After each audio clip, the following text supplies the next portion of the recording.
Today we're going to talk about, well, it wasn't my initial plan, but after this week I had to talk about it. We're going to talk about one of our favorite subjects. We're going to talk about taxes. Everybody like taxes? Is it a fun thing? Yeah, it's not fun. I have to go to the proctologist and talk about taxes most of the time. And I don't know if you read what's in this new tax plan, but as far as I can tell, it is a direct message to poor people wrapped in economic metaphor that translates, poor people, we hate you. And once again, we are giving the top millionaires and billionaires a free ride at the expense of the poor and to the abolition, or the complete demolition of the middle class. This tax plan, if you didn't read it, it was a 500-page document that had to be voted on in an hour. Now, I speed read, and there's no way I could read 500 pages in 1 hour. It was kind of messed up the way they pulled it. So we don't know everything about the tax plan because it's so huge and it was brought to light so late in the game. But we do know that what we do know is very bad.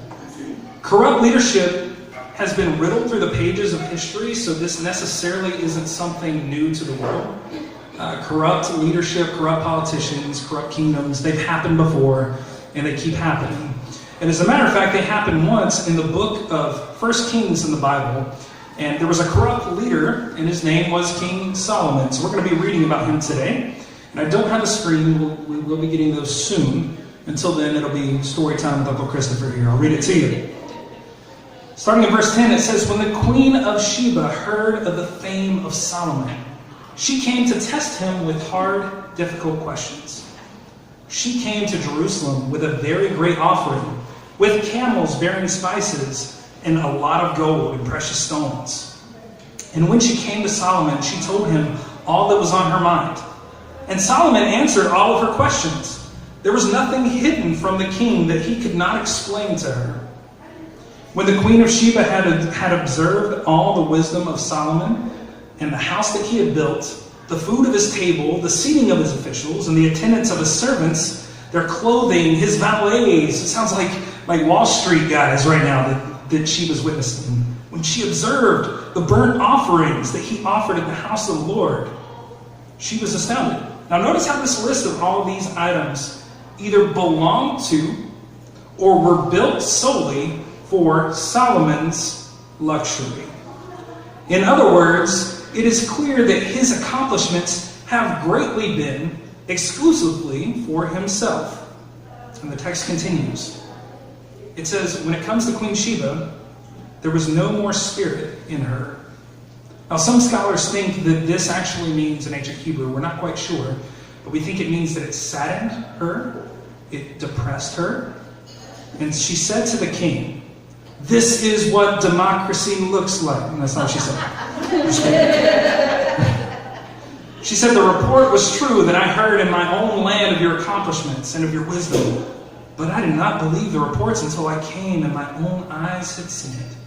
Not even half had been told to me what your wisdom and prosperity has achieved. It far surpasses the reports that I've heard. Happy are your wives." I'll stop right there. That means happy is your property, because back then wives were property.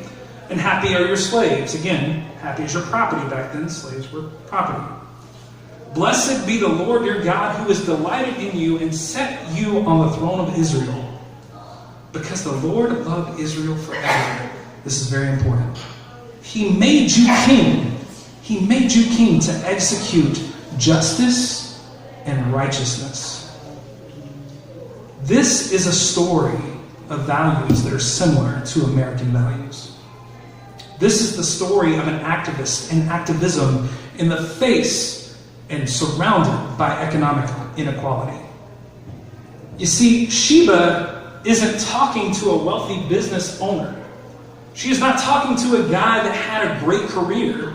She is talking to the most fiscally powerful person in the area, and she tells him, "You have been given all of this wealth to bring justice and equality to the poor."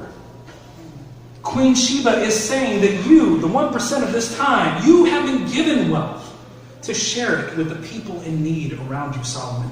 And Solomon, you have an obligation, a divine mandate to bring prosperity to the poor and eliminate poverty, like a monsoon needed in a drought.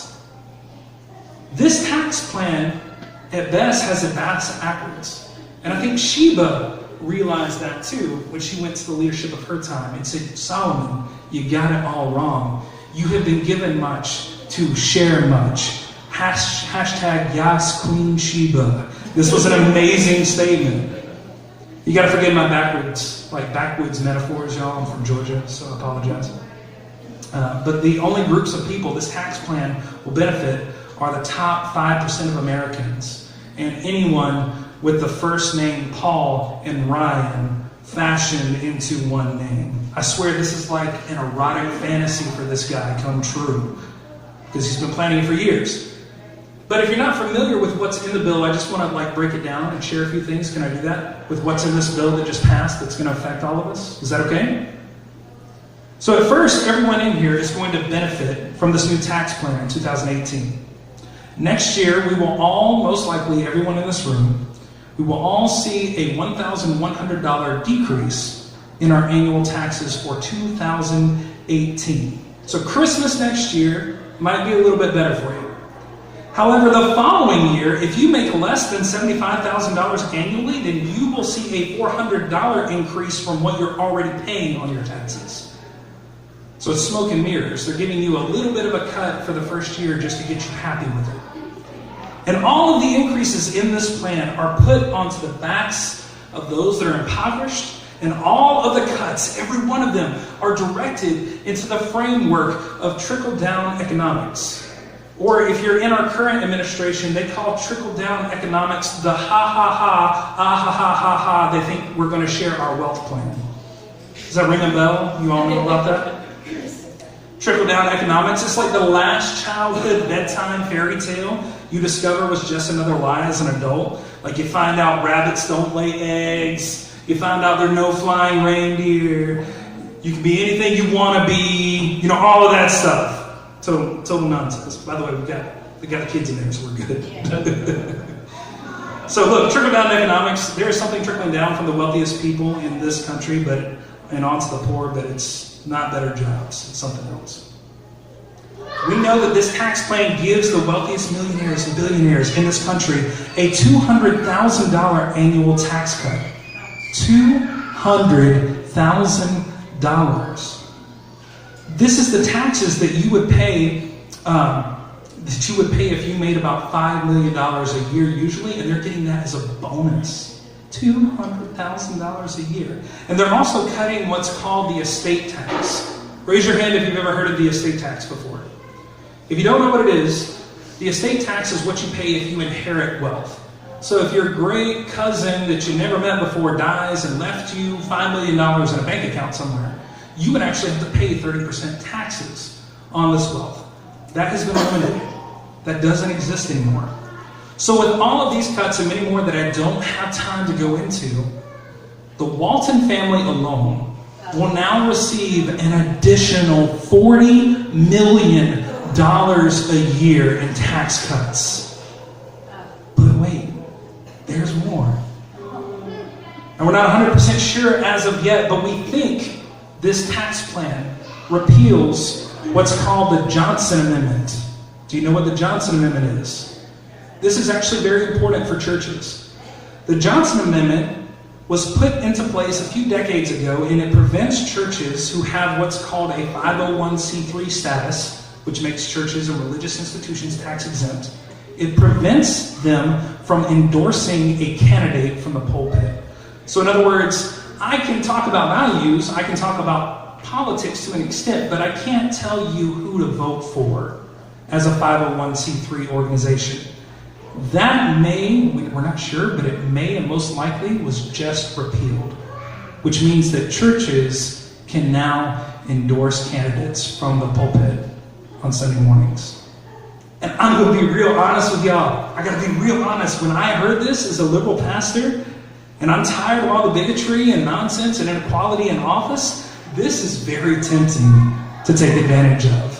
I felt like Gollum looking at the One Ring, watching this whole thing unfold. I was like, let's press this. can tell them who to vote for on Sundays. I can use it. I can use it to my benefit of the agendas and values that I believe Jesus had. I mean, speaking of Lord of the Rings, most of you remember Lord of the Rings, right? If you don't know about Lord of the Rings or nerd stuff, talk to Kristen. She actually has a nerd lexicon that you're probably going to need if you're going to come to church here on a regular basis, because I talk about nerd stuff a lot. But in the first book of the Lord of the Rings, in the Fellowship of the Ring, there's this character that I connect with a lot. His name is Boromir. And Boromir in the story is a military captain who is always trying his best to fight for what is good and just, and he tries to stand up for the plight of his people, because his people are constantly under siege from a powerful military complex, and his people are suffering from the injustice in his land.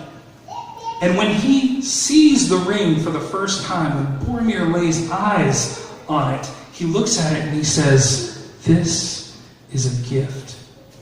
It's a weapon that can be wielded against our enemies." So I immediately thought of the Johnson Amendment repeal, and I thought of myself looking at it and being tempted to use this. But as much as I would like to get bigotry and inequality out of office, I believe in the separation of church and state. And I believe it is a mistake for religious institutions to use their platform to leverage votes for a single person. I think it is wrong. What we should do is we should bring a moral compass into the narrative that will ultimately blend into our political discussions. We should discuss the values found in the text and compare them with the trajectory that our leadership is steering our nation. And let folks decide for themselves who to vote for with that information. Would you agree? Yes. And that means that we, as Garfield Park, we will weave ideals contextually from the stage about what's going on in our nation that should be present in laws that are hitting paper and getting voted on. But we want to trust you to take the information that we present, to take the values of love and justice and mercy and equality and peace and forgiveness, to take those values to the voting booth, and you decide for yourself who you need to vote for. Vote your conscience. And speaking of conscience, though, what I can discuss is this tax plan, and after reading it, America needs a new conscience. But that begs the question, how can America possess something that it's never as a whole really had? I'm not sure if you're familiar with American history, but we don't exactly have a shining track record for caring about anyone other than the rich and powerful. So what do? We speak truth to power like Queen Sheba did in the story. And there's one other thing that we can do that she gave us as an example. The text continues. It says, "Then she gave the king 120 talents of gold." Now this was about $175 million. A great quantity of spices and precious stones. Never again did spices come in such quantity as that which the Queen of Sheba gave to King Solomon for Israel. And she gave it for the kingdom of Israel. You see what she did? She shared her resources to be given to the people. Was she as rich as Solomon? No. But she shared what excess she had. And she did that to give Solomon an example of just and righteous leadership. She didn't just give him harsh words and truth and criticism. She gave Solomon a needed example of what just leadership looks like. Now, activists, don't hear me wrong.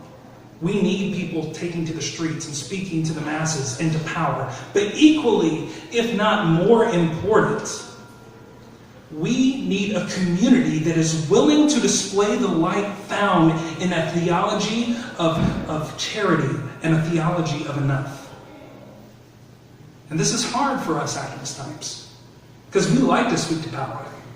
It's part of our DNA. It's part of who we are. We just did it as a church this Friday with Cosecha. But we need more than words. We need an example. Continue to scream for economic justice and buy that guy a hot meal. Beg for the cause of the homeless and volunteer at your local homeless shelter. Sign petitions for environmental conservation and pick up that bottle on the ground. Take to the streets with our pink hats and stand up to any monster who assaults women in the workplace or in public. Be a voice for those that are undocumented and hide those undocumented innocents, if necessary, from ICE agents who would deport them for no other reason than an imaginary line that they happen to be born on the wrong side of. Write your senator about this tax plan and share your excess with the poor. If we can not only speak to power, but if we can show this world a lifestyle that Jesus invites us into, we will never have to tell anyone how to vote for righteousness or the right person. They will know what is right because they see it in you.